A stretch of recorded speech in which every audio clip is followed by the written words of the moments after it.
Hi guys! Welcome back to our channel! Okay, so for today's video, this is it, pansit. Reflex ko na sa inyo ang aking Gigi Ophelia camera bag, okay? So, eto na siya. Tchadan! So, ito yung aking Gigi Ophelia camera bag. Ito yung na-mention ko doon sa last part ng video natin doon sa Queen Margrethe handle bag. Nasabi ko nga is i-flex ko itong bag na ito. Then itong bag na ito, nabili ko ito nung, kailan ba? April ba yun? April 2022. Oo, ngayong taon lang din na to nabili itong bag na ito sa Gucci store dito sa Nagoya. Ayan. And alam ko itong bag na ito ay parang 2021 siguro itong collection ng Gucci, itong bag na ito. 2021? No, parang 2021 siya lumabas itong ano na to. Then nung lumabas kasi itong bag na ito, okay, so pakita ko na. So ayan siya. Ito yung ating hammer bag. Diba? Napaka cute. Then ako kasi inaano ko muna to. Sige, alin ko muna, explain ko muna yung ano.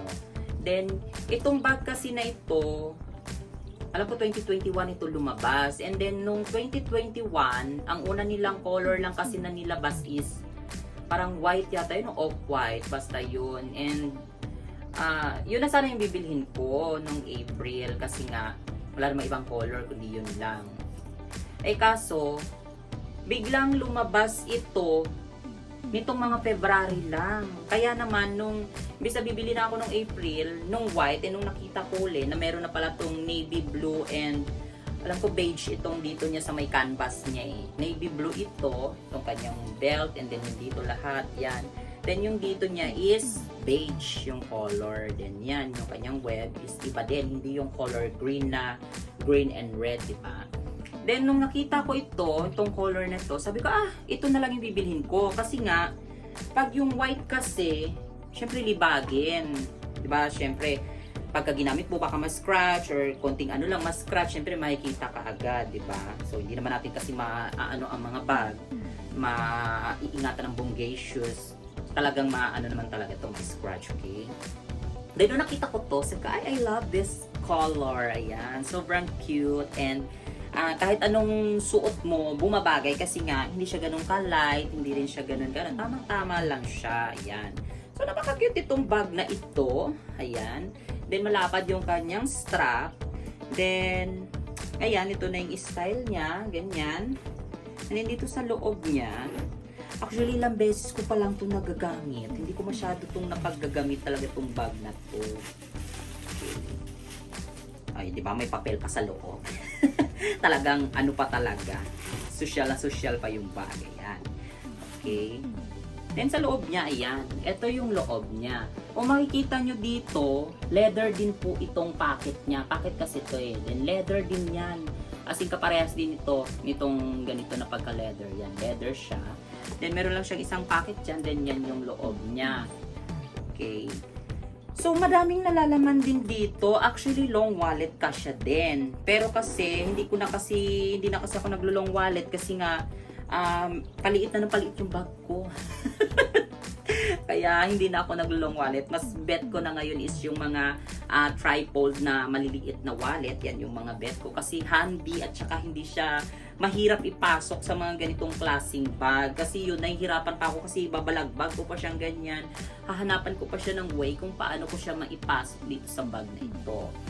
Then, ayun, cute talaga tong bag na ito. At alam nyo bang halos 2 buwan ko yata itong pinag-ipunan sa sahod ko. Hindi talaga ako hindi talaga ako umabsent sa trabaho ko. As in, Diyos ko, patay-patayan talaga ako para mabili ko lang tong bag na to. Yan. Then yun, nabili ko to nung April. Hindi ko na matandaan ko anong date eh. Parang nandito naman yata sa resibo. Wait, tingnan ko ha. Nandito yun sa resibo. Nasa resibo niya yan eh. Teka, tingnan natin.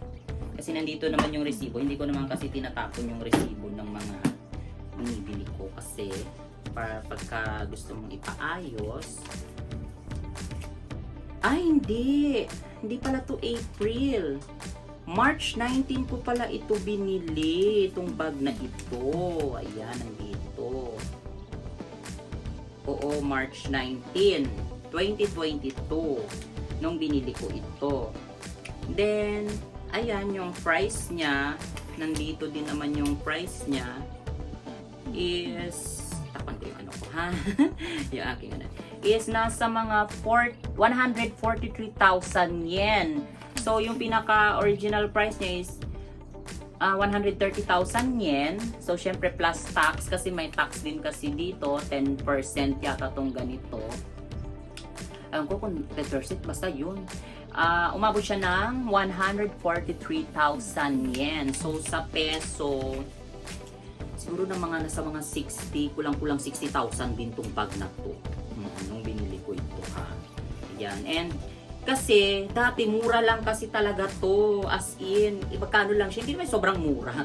Yung, ano lang to, parang nasa mga, wala pa nasa 13 lang to dati. 136 or 138,000 yen. Pero hindi 136 yata, kung hindi ako nagkakamali.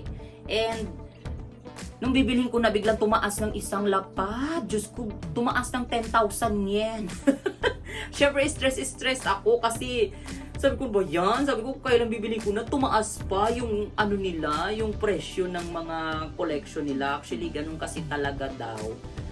Lalo na pagka mabili or hindi natin kasi masabi kung mabili ba or dahil sa pandemic. Syempre, yung mga cost of ano nila, mga ganyan-ganyan. Kaya nagtataas sila ng presyo. So, yung bag din, mga katulad nito is pag naiingatan nyo, kung gusto niya nang ibenta or gusto niyo isangla, syempre, kung may ingatan niyo siya, hindi talaga siya asing malalaspag. Yung value din naman niya, talagang hindi rin naman talaga masisira. Ayan. Kumbaga parang investment niyo din naman kasi yung mga ganito. Hindi lang naman siya basta luho, it's a investment na rin. Kasi pwede mo naman siyang ibenta or i-freelog sa mga tao, mga kaibigan mo, yan. Or kaya naman pwede mo rin siyang isangla or ibenta sa pawn shop, ayan. So, binibili din naman kasi talaga nila yun. Dito sa Japan, pero alam ko sa Pilipinas, binibili din naman kasi original naman, hindi naman to fake, ayan. So, original naman siya, kaya talagang may value naman talaga siya. So, ayun. So, ito na yung ating camera, Opedia. Diba? Ang ganda. So, hindi ko ito masyadong nagagamit kasi ang lagi kong ginagamit ngayon is ang Queen Margaret at saka yung Marmont. So, doon, ayun. So, meron na naman pala akong bag. So, susunod na video, i-flex naman natin yung, yung aking, tawag nito, Marmont top handle bag. Ayan. Doon yan sa susunod at sa susunod naman natin na video. And, ito nga pala, yung palang video natin ng Queen Margaret top handle bag, baka ulitin ko kasi malabo. Oo, syunga-syunga kasi ako. Ang layo-layo ng camera. So, syempre, ayun, labu-labuan yung mukha ko. Hindi makita yung bag, di ba?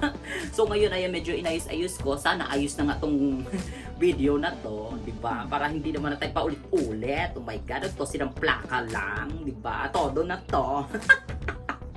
Ayan, so, yun lang ang ating video ngayon. So, na-flex ko na sa inyo, naipakita ko sa inyo kung ano ba yung quality nitong bag na ito. Actually, maganda siya talaga, promise. Hindi kayo magsisisi. Maganda siya. As in, magandang ipang-rampa itong bag na ito. Okay, sa susunod ito na may rampa ko kasi para makapagpahinga naman yung iba kong bag. Ayan. Ayun pala, bigyan ko kayang tips para sa mga pagdating sa bag. Pagdating sa bag kasi, kung ayaw nyo talagang malaspag ang inyong bag, at least meron kayong dalawa or kahit tatlo man lang na bag. Okay? So, kahit hindi naman yung mga branded, kung may mga gusto kayong bag na love nyo, yan, yung gusto nyo talagang style, kahit hindi naman siya branded o hindi naman siya talagang mamahaling klaseng bag, kung ayaw nyo malaspag yung bag yun na yun, at least meron kayong 2 to 3 na bag, at least para pagka mapalit-palitan nyo, hindi siya nalalaspag ng bongga. Yun yung ginagawa ko. Pagka tapos na yung isa, sa susunod yung isa naman, then ito naman, parang cycle lang sila. Tapos yun, pagdating ko sa bahay, nililinisan ko. Ayan. So doon sa susunod, naluto na yung kanin ko. Parang time bomb, di ba? Pasaway, umiksena pa talaga di ba? Ayan. Then sa susunod din, pagka natapos na yung mga iba nating content about naman sa mga bag. Then tuturuan ko naman kayo kung paano yung tamang paglinis, pagtago para maging maganda yung ano ng bag natin. Okay, so tuturuan ko kayo niyan. Thank you so much guys! Sana nagustuhan nyo ang ating videos for today. Yan, dito na tayo nagtatapos kasi medyo mahaba na naman yung chika ko. O diba? So ayun lang. Sana nagustuhan nyo po ang ating videos for today. And don't forget to subscribe dito sa ating YouTube channel para naman ma-update pa kayo sa mga susunod kong vlog. Meron pa tayong mga vlog na darating. Hindi lang puro bag ha. Syempre, in real life, kailangan ko ding i-vlog yun. Then yung kung ano meron dito sa mansion. Ayan, so ipa-vlog din natin yan. Okay, thank you so much for watching guys. And please, don't forget to subscribe. I-like nyo na rin ang ating videos at i-share nyo na rin para mas madami tayong mga maging kaano dito. Diba? Okay. So thank you so much. God bless to all. Bye!